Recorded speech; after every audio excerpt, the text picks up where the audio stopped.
या किसी को थर्ड ट्राइमेस्टर में अगर एबॉर्शन होता है या स्पॉटिंग होती है या मिसकैरेज होता है, तो ऐसे कंडीशन में क्या चिकित्सा करनी चाहिए।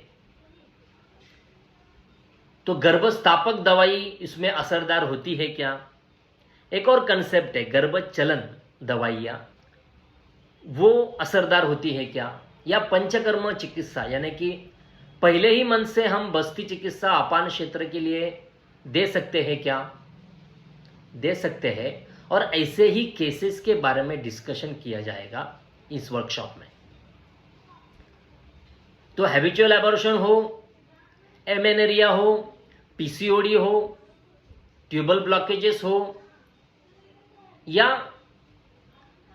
ऐसी जो कोई सर्विसाइटिस या कर्णिनी योनि व्यापद है या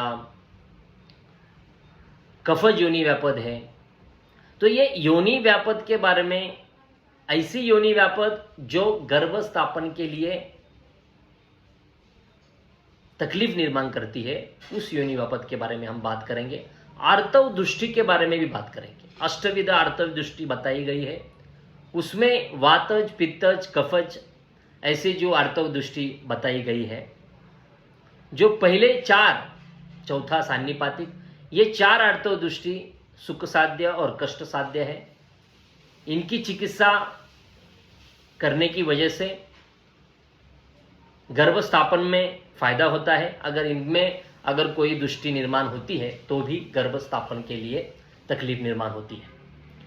तो वातज आर्तव दृष्टि है या पित्तज आर्तव दृष्टि है या कफज आर्तव दृष्टि है, स्कैंटी मेंसेस है, 30-32 साल की महिला है, 3 या 4 दिन का जो रजस्त्राव है वो अचानक से या साल भर से 2 दिन का या 1 दिन का हो गया है, ये इसे वातज आर्तव दृष्टि में, अल्प आर्तव दृष्टि, अल्प आर्तस्त्राव में या रजस्त्राव में भी बच्चा निर्माण होने में तकलीफ होती है।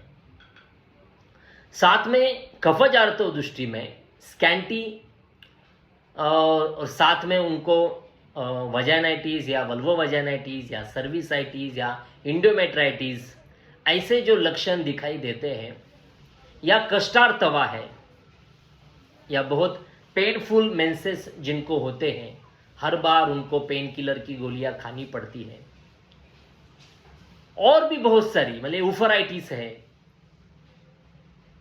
या फैलोपियन ट्यूब्स के जो प्रॉब्लम्स होते हैं उसमें ट्यूबल ब्लॉकेजेस हैं, या कभी कभी यूनिपैरस यूटेरस होता है या सिंगल ट्यूब होती है। तो ऐसे सारे अवस्थाओं में गर्भ संस्कार प्री कंसेप्शन से पंचकर्म के माध्यम से हम जब ट्रीट करेंगे तो क्या वो सक्सेसफुल होता है, तो ये हम आपको केसेस के हिसाब से बताएंगे। ओफराइटिस भी है या पीसीओडी की केसेस भी है, तो इसमें भी हम शास्त्रोक्त आयुर्वेदोक्त पद्धति से चिकित्सा करने से किस प्रकार से हमें सफलता प्राप्त हो सकती है, इसके बारे में सोचना पड़ेगा और इसके बारे में हम बात करेंगे। इससे भी पहले जो नववैद्य है उनको केस टेकिंग जो होता है, केस टेकिंग कैसा है, चिकित्सा सिद्धांत कैसा है, निदान कैसे करना है, तो इस निदान के बारे में भी पहले ही लेक्चर में शॉर्ट में आपको जानकारी दी जाएगी। अधिक जानकारी अगर आपको चाहिए होगी तो इसके पहले भी हमने IIS के ऐप पर वात व्याधि, स्त्री रोग, थायराइड वेदा, पंचकर्म, टोटल पंचकर्म का हमने सेशन 5 दिन का लिया था और उसमें 15 से 16 घंटे का वो लेक्चर था। उसमें भी हमने ये बात की थी, तो उसमें भी हमने निदान कैसे करना है इसके बारे में बात की थी। साथ में हमारे क्लिनिक ने 2010 से ही ट्राइगोनल डायग्नोस्टिक मेथड के हिसाब से चिकित्सा का सिद्धांत निर्माण किया है, जिसमें यकृतावस्था, प्लीहा अवस्था और ट्राइगन जो एक ट्रायंगल फॉर्म होता है, जठर, यकृत, गुद, जठर, प्लीहा, गुद, जठर, हृदय, यकृत, गुद, जठर, मस्तिष्क, यकृत, गुद, जठर, मस्तिष्क, प्लीहा, गुद, जठर, हृदय, प्लीहा, गुद, जठर, प्लीहा, गुद। ये जो ट्रायंगल हमने बनाए हैं, इससे वात पित्तज वात कफज की अवस्था से हम निदान कैसे कर सकते हैं और चिकित्सा कैसे करते हैं, और अष्टांग हृदय के हिसाब से हम चिकित्सा कैसे कर सकते हैं, इसके बारे में हमने बातें की थी। इसके बारे में भी आपको डिटेल में जानकारी दी जाएगी।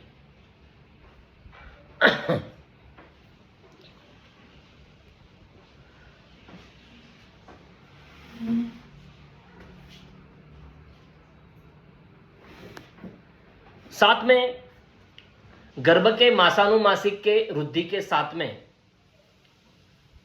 गर्भिणी को पहले मंथ से लेके 9 मंथ तक हमें क्या चिकित्सा देनी है, दवाई कैसे प्रिपेयर करनी है।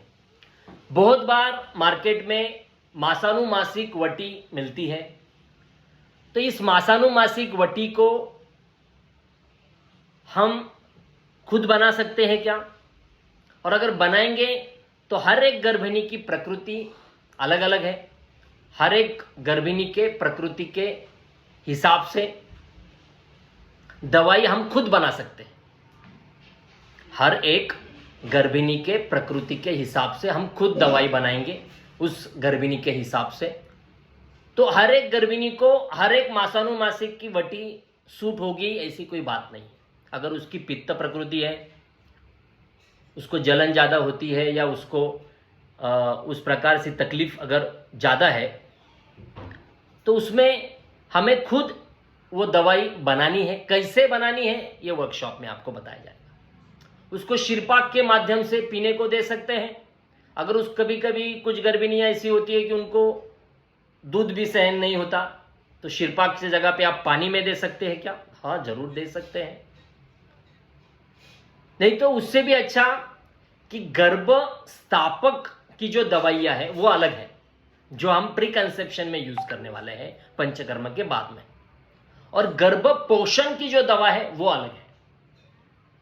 तो हर महीने के गर्भ पोषण की जो दवा है, हर महीने की गर्भ पोषण की दवा आप हर महीने का घी बना सकते हैं गर्भ पोषण का, कि उसमें गर्भ स्थापक द्रव्य भी होगा और गर्भ चलन, यानी कि अगर इंस्टेंट अगर स्पॉटिंग अगर होता है तो उसमें क्या दवाई देनी है वो दवाई भी आप वो उस घी में डाल के दे सकते हैं। जैसे कि दुर्वा है, समझ लीजिए कि दुर्वा घृत जो प्लेन हम बनाते हैं, वैसे ही और सारे गर्भचलन की जो द्रव्य है वो गर्भस्थापक के और गर्भचलन के साथ में बना के वो घी को अगर सुबह और शाम को रसायन काल में अगर गर्भिणी को दिया जाए तो गर्भिणी के गर्भ का पोषण भी अच्छा होगा और उसको स्पॉटिंग की कोई तकलीफ नहीं रहेगी।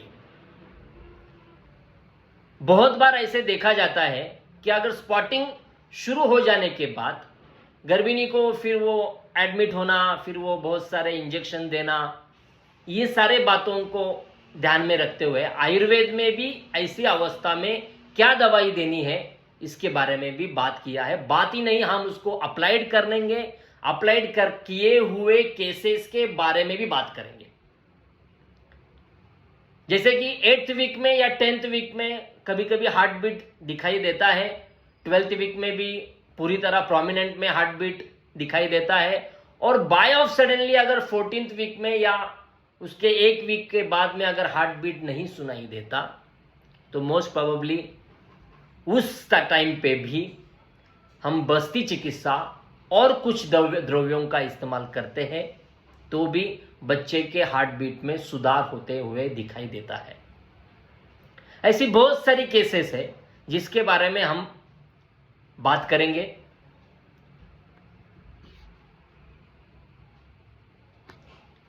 रसायन काल जो होता है वो देखिए सुबह का ही काल है, जो सुबह 6 से 7 बजे का और शाम को 7 बजे सूर्यास्त के नज़दीक में और सूर्योदय के नज़दीक में का जो काल है, और खाली पेट में देना है, ये सबसे महत्वपूर्ण है। बहुत बार गर्भिणी की अवस्था में बहुत सारी बीमारियां गर्भिणी को उत्पन्न होती है। ब्लड प्रेशर है, थायराइड है, डायबिटीज है। तो ऐसी अवस्था में गर्भिणी को कैसे ट्रीट करना है, गर्भिणी को क्या दवाई देनी है। 7th, 8th, 9th मंथ में गर्भिणी को कॉन्स्टिपेशन इतनी ज्यादा मात्रा में होती है, 2-2, 3-3 दिन उनको मोशन होता नहीं है, तब क्या देंगे। तो नववैद्य जो होते हैं वो थोड़े से परेशान हो जाते हैं कि अगर हम उनको गंधर्व हृदय देंगे तो बच्चे को कोई तकलीफ होगा क्या, या हम आरोग्यवत देंगे तो कैसे रहेगा, या तिवृत्त देंगे। तो ये सारे चीजों के बारे में सिस्टमैटिक पद्धति से चर्चा वर्कशॉप में होगी। सेकेंडरी, गर्भिणी की जो परिचर्या है, 1st मंथ से लेके 9th मंथ तक गर्भिणी की जो परिचर्या है, इस परिचर्या के बारे में कि क्या है परिचर्या। तो ये परिचर्या प्री कंसेप्शन से स्टार्ट होगी, 9 मंथ की परिचर्या रहेगी, और उसके बाद डिलीवरी के बाद भी सूतिका अवस्था की परिचर्या रहती है। तो ये सूतिका अवस्था की जो परिचर्या है उसमें क्या है, और बाल परिचर्या मतलब बच्चे का जन्म हो जाने के बाद बच्चे को पहले दिन से लेके 5 साल तक उसकी क्या परिचर्या है, उसका क्या आचरण है, उसको क्या दवाई देनी है। अभी बहुत बार पहले 6 महीने में उसका तो दुग्ध काल रहता है, उसमें बच्चे को अगर सर्दी खांसी वगैरह अगर होती है तो बच्चे को किस मात्रा में और किस प्रकार से दवाई देनी है। तो पहले 6 महीने में माता को भी दवा देनी पड़ती है, क्योंकि वो स्तन्य की वजह से वो तकलीफ माता बालक को होती है। तो स्तन्य दृष्टि की वजह से होने वाली बीमारियों को हम माता और बालक दोनों को दवा देंगे। अभी कोविड से जैसे ही ये सब हो रहा है, क्लाइमेट अच्छी तरह नहीं आ रहा है, तो इसमें बच्चों को मोस्ट प्रोबेबली सर्दी खांसी, या एक दिन का बच्चा भी है उसको सर्दी खांसी या उसको कफ कंजेशन ये जो होता है, उसमें क्या हम आयुर्वेदिक दवा दे सकते हैं क्या? हाँ, एक दिन के बच्चे को भी अगर बुखार है, अगर उसको निमोनिया है या उसको कंजेशन है, तो हम दवा दे सकते हैं with trigonal diagnostic method and Ayurvedic general examination of धातु एग्जामिनेशन, दोष एग्जामिनेशन एंड मल एग्जामिनेशन। अभी छोटे बच्चे में उसको मां को सवाल पूछना पड़ेगा, जो क्वेश्चनर है वो मां को पूछने पड़ेंगे, उसके हिसाब से रहेगा। तो मोस्ट प्रोबेबली बच्चों को होने वाली बीमारियों में डायरिया, अतिसार, ग्रहणी, प्रवाहिका, ये सारी बीमारियां बच्चों में बहुत बार देखी जाती है। इतना होता है कि जो एनल रीजन है वो इतना उसमें वुंड्स आना शुरू हो जाते हैं। 2 या 3 दिन के बच्चों में दूध मतलब मां का दूध पीने के बाद जो वोमिटिंग होती है उसमें क्या दवा है, बुखार आ जाता है उसमें क्या दवा है।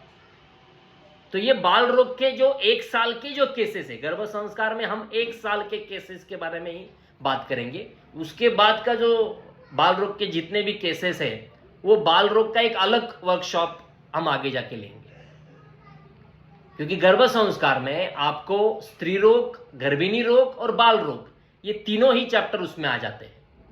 गर्भ संस्कार का क्लिनिक सिर्फ गर्भ संस्कार का नहीं है, आपको प्री कंसेप्शन में पुरुष वंध्यत्व, स्त्री वंध्यत्व इनको भी ट्रीट करना है।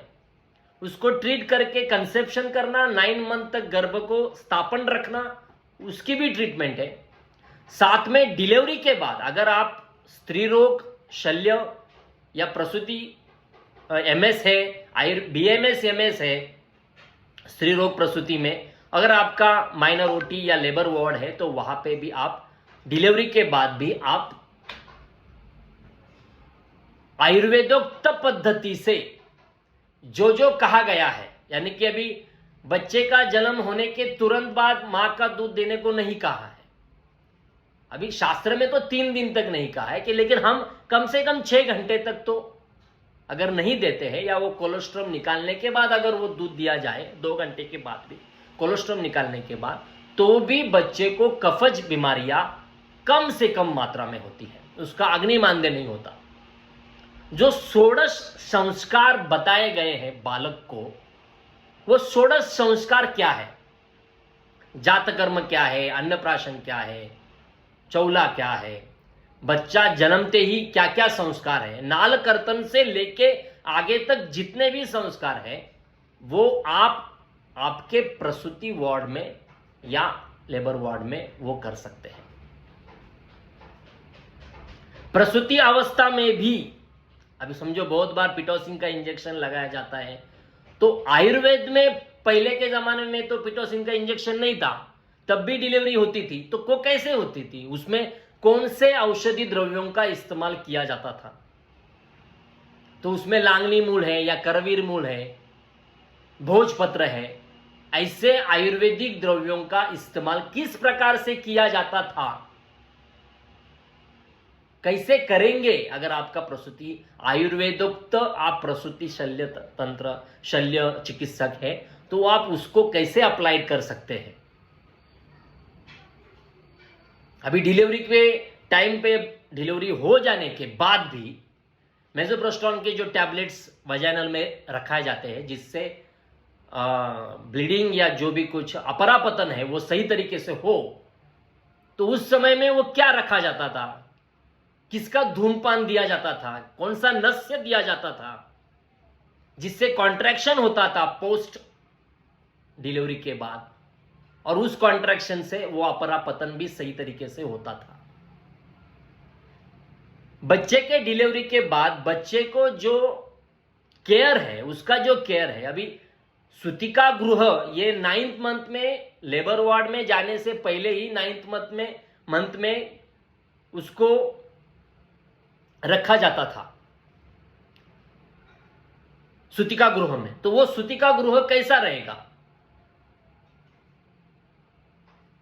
तो सूतिका गृह कैसा रहेगा, उसको किस तरीके से बनाना चाहिए, इसके बारे में भी बताया गया है। नहीं, हम ये नहीं कह रहे कि कोलेस्ट्रॉल यूजफुल नहीं है, हम ये कह रहे हैं उसको तुरंत बच्चे को ना दे। कोलेस्ट्रॉल कम से कम 7 दिन तक तो मां के दूध में रहता ही है। पहला जो पार्ट है, फर्स्ट, हम ये बिल्कुल नहीं कहते 7 दिन तक तो कोलेस्ट्रॉल निकलता ही है, वो पीला कलर का होता है, वो तो निकलता ही है। लेकिन जो शुरुआत का फर्स्ट कोलेस्ट्रॉल जो है, जो बहुत गुरु होता है, उस गुरुता से बच्चे को अग्निमांद्य होगा, कफज के विकार होंगे, इसलिए वो नहीं देना है। ये मेरा अनुभविक शब्द है, आपका मतांतर हो सकता है। उसके बाद गर्भिणी परिचर्या में हम बात कर रहे थे। गर्भिणी परिचर्या हो जाने में उसमें हर महीने में क्या क्या दवाई हमें देनी है, वो आप खुद बनाना है। वो कैसे बनाएंगे, उसमें मालिनी कल्प, देखो मैं ज्यादा रसकल्पों का इस्तेमाल नहीं करता गर्भिणी में, मैं सिर्फ मालिनी कल्प का ज्यादा करके इस्तेमाल करता हूं। और साथ में हमारे जो गर्भ पोषक द्रव्य है, वो गर्भ पोषक द्रव्य हम माता के प्रकृति बल के हिसाब से बना के देते। एक ही दवा होती है, गर्भ पोषक की एक दवा होती है, अगर वो दूध में ले तो दूध में ले या पानी में ले। और मालिनी कल्प, first trimester, second trimester, third trimester, वो मालिनी कल्प को किस मात्रा में देना है प्रकृति के हिसाब से, ये भी हम बात करेंगे। तो बात कर रहे थे सूतिका गृह का। तो सूतिका गृह में जाने के बाद मोस्ट प्रोबेबली अभी ये बीसीजी, ये जो भी कुछ इंजेक्शन है, ये अभी आए हैं। उसके पहले ये इंजेक्शन थे क्या? नहीं थे। तो बच्चे मरते थे क्या? मरते भी होंगे। लेकिन बीसीजी के या ये वैक्सीन लेने के बाद भी बच्चों के मृत्यु दर बढ़ रहे हैं। तो पहले भी बहुत सारे महाराणा प्रताप या बड़े बड़े शूरवीर जन्म लेते थे, तब भी आयुर्वेदिक ही चिकित्सा चलती थी। तब भी वायरल डिसीज थे, तब भी टिटेनस था, तब भी मीजल्स थे, तब भी रूबेला था, तब भी हेपेटाइटिस थे। तब क्या देते थे? तब शास्त्र में वायरल डिसीज के लिए कुछ ग्रह के हिसाब से व्याधि के नाम बताए गए हैं, ग्रह के हिसाब से। अभी उनको वो जो वायरस आंखों से दिखते नहीं है इसलिए उन्होंने उनको भूत बाधा बता दिया, लेकिन आचार्यों ने जो चिकित्सा बताई गई है उसमें वो सारी चिकित्सा एंटीवायरल है, वो सारी चिकित्सा एंटीवायरल है। तो उस ग्रह का जो चिकित्सा है बताई गई है उसके बारे में हम बात करेंगे, और उसी ग्रह के हिसाब से जो चिकित्सा बताई गई है वो चिकित्सा बच्चे को पहले दिन से लेके 15 साल तक हर महीने में एक नक्षत्र को पकड़ के 7 दिन हमें देना है। क्या कहा मैंने कि बच्चा पैदा हो जाने के 0 डे से लेके 15 साल तक हर महीने में 7 दिन उसकी इम्यूनिटी के हिसाब से, उसके इम्यूनिटी के बढ़ाने के लिए, उसकी प्रतिकार शक्ति अच्छी रहने के लिए, और उस बच्चे को उस ऋतु के हिसाब से वो दवा हमें बनानी है।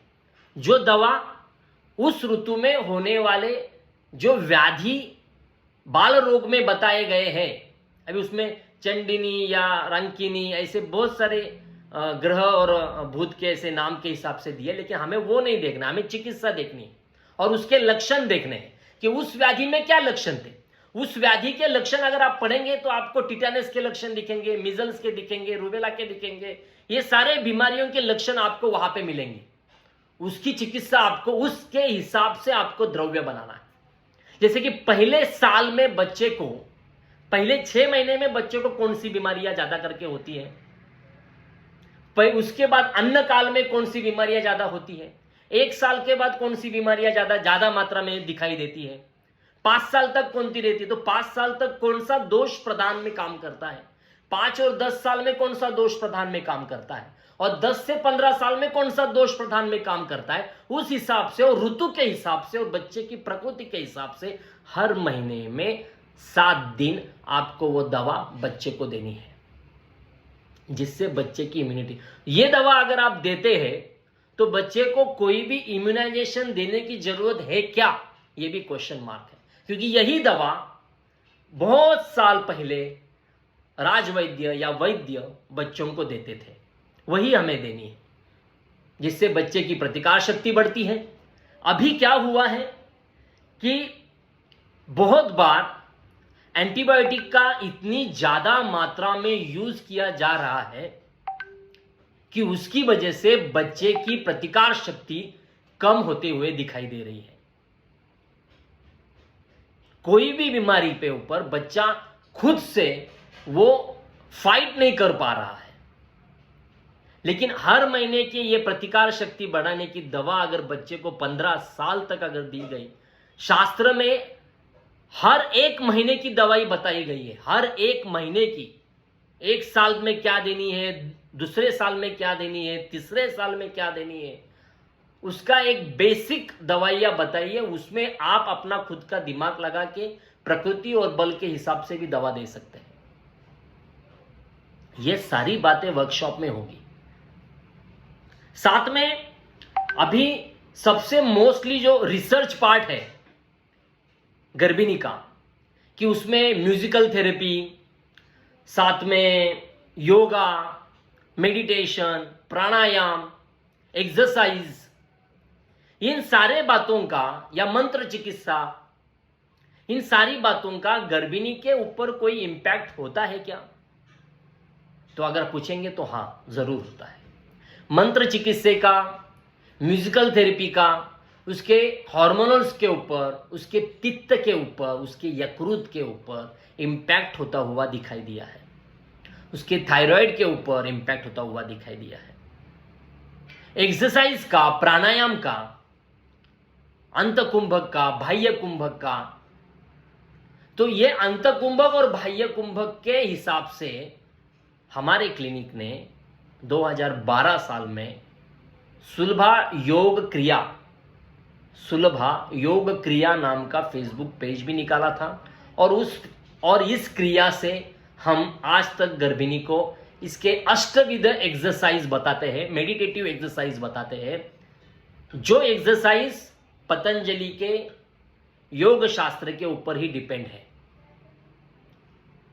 उसको एक लयबद्ध पद्धति से बांध के हम गर्भिणी को वो करने को बोलते हैं सुबह, और शाम को हल्का सा एक्सरसाइज सेकेंड और थर्ड ट्राइमेस्टर में बोलते हैं। तो सेकेंड ट्राइमेस्टर के एक्सरसाइज का प्रोटोकॉल क्या है और थर्ड ट्राइमेस्टर के एक्सरसाइज का प्रोटोकॉल क्या है, ये बातों। और जैसे कि अगर आपने गर्भ संस्कार का क्लिनिक खोल दिया एक्सरसाइज के लिए, गर्भिणी अगर आती है आपके पास, उसका अगर आप एक सेशन